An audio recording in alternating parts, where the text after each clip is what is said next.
सभी साथियों को इसरार अजल का नमस्कार। साथियों, इस वीडियो में आज हम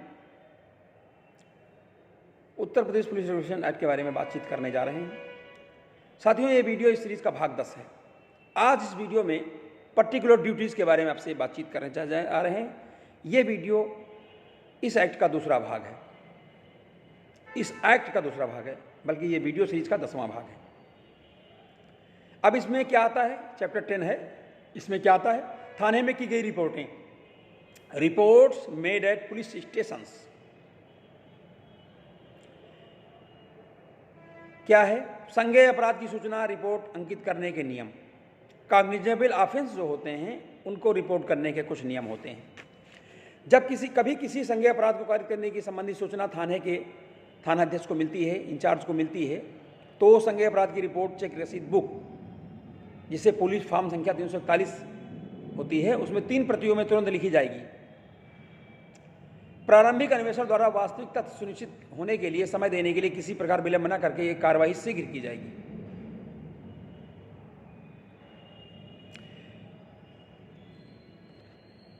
और जो शिकायत करता है उसको अगर रिपोर्ट लिख ली गई है तो उसकी शिकायत को पढ़कर सुनाया जाना चाहिए।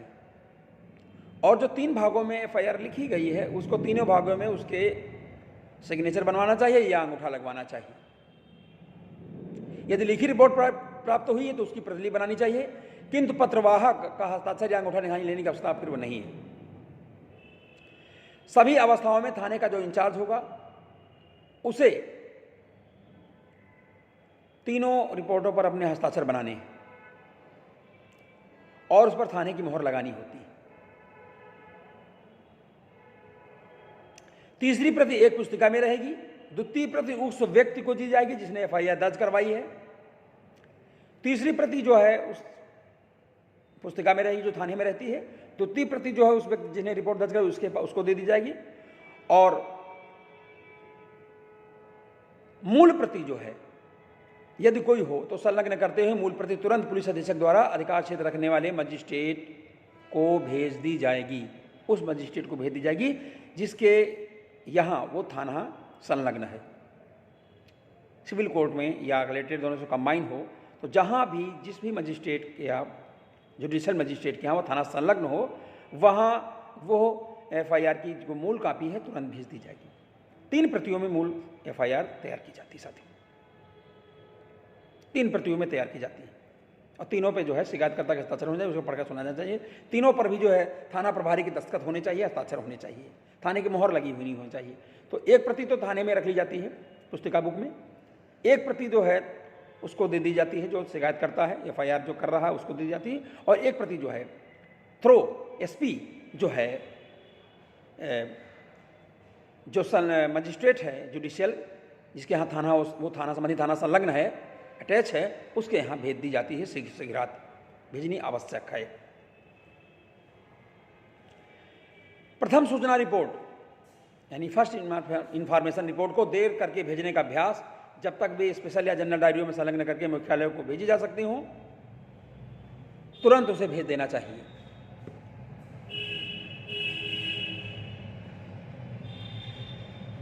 एफआईआर समय की दृष्टि से जो पहले सूचना दी गई हो वो प्रथम सूचना है। ये नहीं है कि पुलिस जो है मनमाने तरीके से एफआईआर का चयन करे या उसको भेजे। जो पहली सूचना दी गई है उसी के आधार पर तुरंत ही जो है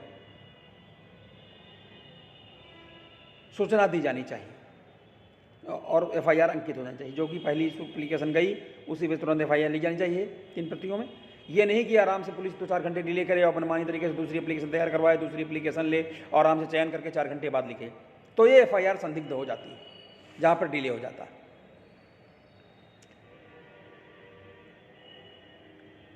अब इसमें आते हैं कि मतलब जो है प्रथम सूचना रिपोर्ट का विशेष महत्व इस तथ्य में है कि वह किसी कथित संज्ञेय अपराध के विषय में सूचना दे रहा है। तार यानी टेलीग्राफ एक हस्ताक्षर किया हुआ अभिलेख नहीं होता है। इस पर ना तो विश्वास किया जा सकता है, ना ही इस पर अन्वेषण प्रारंभ किया जा सकता है। इस पर तभी अन्वेषण प्रारंभ किया जाएगा, इन्वेस्टिगेशन प्रारंभ किया जाएगा, जब तार भेजने वाले व्यक्ति द्वारा इसे प्रमाणित कर दिया जाए और वो ये बताए कि तार भेजने का हमारा उद्देश्य जो है एफआईआर लॉन्च कराना है, एफआईआर अंकित करवाना है।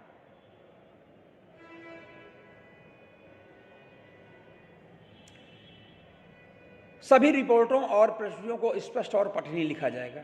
एफआईआर में क्या क्या होगा? एफआईआर में है सभी रिपोर्टों और प्रविष्टियों को, यह आवश्यक कि सभी रिपोर्ट और प्रविष्टियां डायरियों तथा पंजिकाओं में स्पष्ट रूप से पढ़ने योग्य रूप में लिखी जानी चाहिए। इन अभिलेखों को बाद में न्यायालय में सिद्ध किया जाएगा। लिखावट बिल्कुल स्पष्ट और विवाद रहित हो। और क्या होता है एफआईआर में? एफआईआर में रिपोर्टों का सार, जो सारांश है, वो मुकदमे की कायमी यानी जीडी जिसे बोलते हैं, जनरल डायरी, उसमें लिखा जाना। मुकदमे की कायमी जिसे रिपोर्ट का सार भी कहते हैं, जीडी में लिखा जाना है, जनरल डायरी में लिखा जाना। थाने में एक जनरल डायरी होती है। जो ही प्रथम सूचना रिपोर्ट पुलिस पुस्तिका में लिखी जा रही हो, रिपोर्ट का सार संक्षिप्त में जनरल डायरी में अंकित कर दिया जाना चाहिए, तत्काल ही अंकित कर दिया जाना चाहिए। और जो भी प्रविष्टियां हैं, इंडोर्समेंट हैं, वो प्रथम सूचना रिपोर्ट और जनरल डायरी में तुरंत अंकित किया जाइए। यदि रिपोर्ट रात्र में मिली हो, एप्लीकेशन रात में आई हो, तो ग्राम अपराध नोटबुक होती है थाने में, विलेज क्राइम नोटबुक होती है, जिसे रजिस्टर नंबर 8 भी कहते हैं। अपराध पंजिका, जिसे रजिस्टर नंबर 4 कहते हैं। संपत्ति का रजिस्टर, जिसे रजिस्टर नंबर 5 कहते हैं, 24 घंटे के अंदर लिखा जाना चाहिए यदि रिपोर्ट के परिणाम स्वरूप रजिस्टर में प्रविष्टियाँ की जानी हो तो। ये व्यवस्था है अगर रात में सूचना मिल रही है, रात में रिपोर्ट की सूचना मिल रही है। तो 3 तरह के रजिस्टर हैं: ग्राम अपराध नोटबुक, जिसे रजिस्टर नंबर 8 कहते हैं, अपराध पंजिका बुक, जिसे रजिस्टर नंबर 4 कहते हैं, संपत्ति का रजिस्टर बुक, जिसे रजिस्टर नंबर 5 कहते हैं। 24 घंटे के अंदर उसमें ये सब सारी बातें लिख जानी चाहिए। अब आते हैं थानाध्यक्ष द्वारा थाने के बाहर मौखिक रिपोर्ट प्राप्त होने पर क्या कार्रवाई की जाएगी। अगर थानाध्यक्ष को, स्टेशन हाउस ऑफिसर को, इंचार्ज को अगर जो है इसकी सूचना मिलती है, मौखिक सूचना मिलती है, वर्बली सूचना मिलती है, ऑरल सूचना मिलती है किसी कॉग्निजेबल ऑफेंस के संज्ञेय अपराध की, जिससे पुलिस कार्रवाई कर सकती है, तो एक थानाध्यक्ष क्या करेगा? साथियों, यदि थाने के प्रभारी को, थाने के इंचार्ज को, कोतवाल को ये जानकारी मिलती है कि संज्ञेय अपराध कहीं घटित हो चुका, कहीं डकैती बढ़ गई है, चोरी हो चुकी है, कहीं पर जघन्य अपराध हो चुका है, कहीं पर जो है रेप या बलात्कार या डकैती हो चुकी, कहीं पर जो है मर्डर हो चुके हैं या गोलियां चल गई हैं, तो ये सब संज्ञेय अपराध हैं, तो वो संज्ञेय अपराध की मौखिक रिपोर्ट उसमें प्राप्त करे जबकि वो थाने से बाहर हो और थाने पर मौजूद नहीं है थानाध्यक्ष, तो क्या करेगा?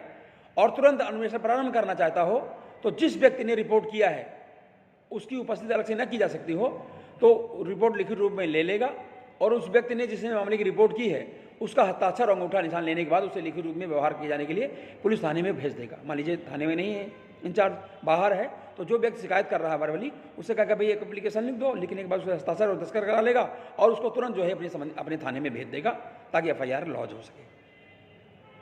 अपराध की विशेष सूचना, एसआर,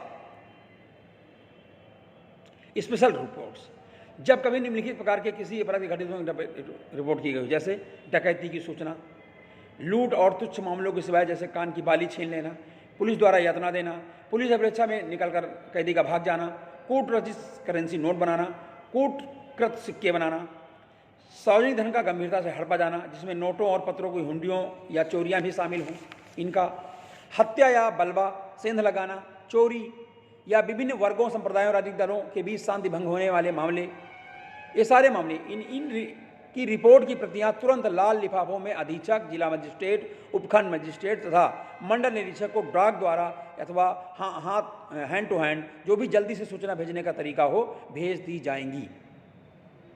ये जघन्य अपराध है, इनके रिपोर्ट की प्रतियां कहाँ भेजी जाएंगी? लाल लिफाफों में भेजी जाएंगी। लाल लिफाफे होंगे जिसमें से पुलिस अधीक्षक को, जिला मजिस्ट्रेट को, उपखंड मजिस्ट्रेट को या मंडल निरीक्षक को तुरंत भेज दी जाएंगी। जितनी जल्दी हो सके उसे भेजी जाएंगी।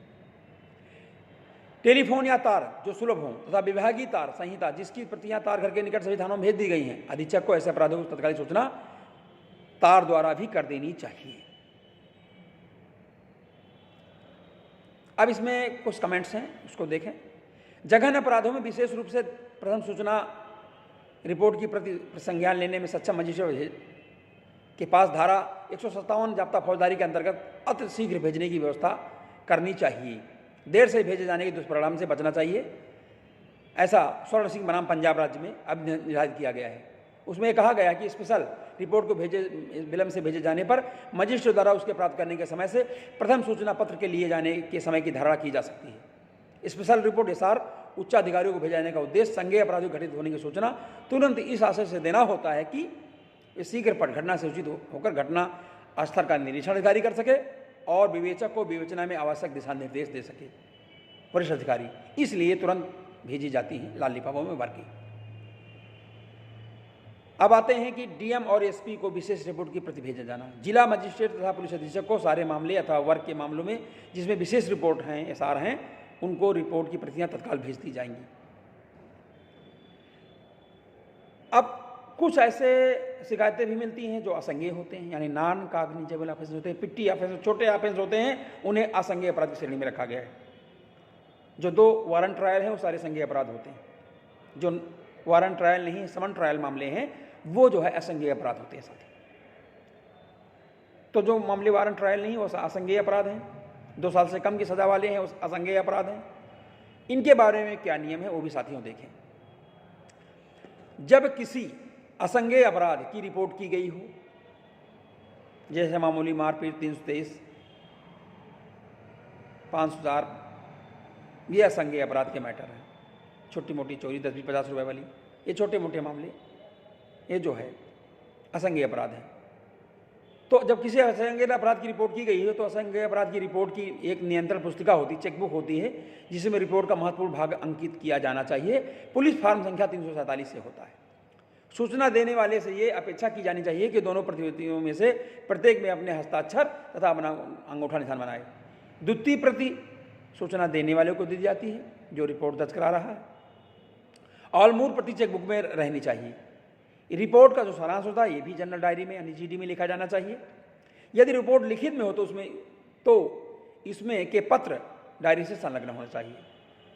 सूचना देने वाले मुखबिर को मजिस्ट्रेट के पास जाने के लिए भी निर्देश देना चाहिए, जैसा कि दंड प्रक्रिया संहिता की धारा 155 द्वारा अपेक्षित है। सभी सूचनाओं को शुद्धता से लिखने और प्रति हस्ताक्षरित करने का थाने के इंचार्ज का दायित्व होता है। अब जो भी एफआईआर लिखी गई है पुलिस के हेड कांस्टेबल द्वारा, तो वहाँ का जो पुलिस थाने का भार साधक अधिकारी होता है, इंचार्ज होता है, दारोगा होता है, एसएचओ होता है, उसका दायित्व है कि समस्त रिपोर्टों की शुद्धता की जांच करे और चाहे अपराध संज्ञेय हो चाहे असंज्ञेय हो, उस सभी रिपोर्टों में सभी तरह की प्रतियों में उसे अपने प्रति हस्ताक्षर करने ही पड़ेंगे, यानी अपने सिग्नेचर करने ही पड़ेंगे, क्योंकि एक सिग्नेचर तो सूचना देने वाला करता है और दूसरा सिग्नेचर जो है संबंधित थाने का भार साधक अधिकारी यानी इंचार्ज करता है, incharge of the police station करता है, तभी उस एफआईआर पूर्ण मानी जाती है। तो इस प्रकार साथियों आज हमने इस वीडियो में एफआईआर क्या होती है, एफआईआर के तत्व क्या होते हैं, एफआईआर कितनी प्रतियों में लिखी जाएगी, कहाँ कहाँ भेजी जाएगी, संज्ञेय अपराध क्या हैं, असंज्ञेय अपराध क्या हैं, सूचना देने वाला के हस्ताक्षर होंगे या नहीं, सारी बातों को विस्तार वर्णन इस वीडियो में मैंने किया है। आशा नहीं बल्कि पूर्ण विश्वास है कि वीडियो आपको पसंद आएगा। आप सभी साथी इस वीडियो को देखें, पसंद आने पर लाइक करें, शेयर करें और चैनल को सब्सक्राइब साथियों अवश्य करें। हमारे चैनल का नाम तर्कशील समाधान चैनल है और हमारा मोबाइल नंबर 9839075986 है। आप सभी साथी Uttar Pradesh police regulation act से संबंधित वीडियोज़ को देख रहे हैं। ये वीडियो सीरीज का भाग 10 है। वीडियो देखने के लिए आप सभी साथियों का बहुत बहुत धन्यवाद। जय राष्ट्र, जय भारत, जय संविधान।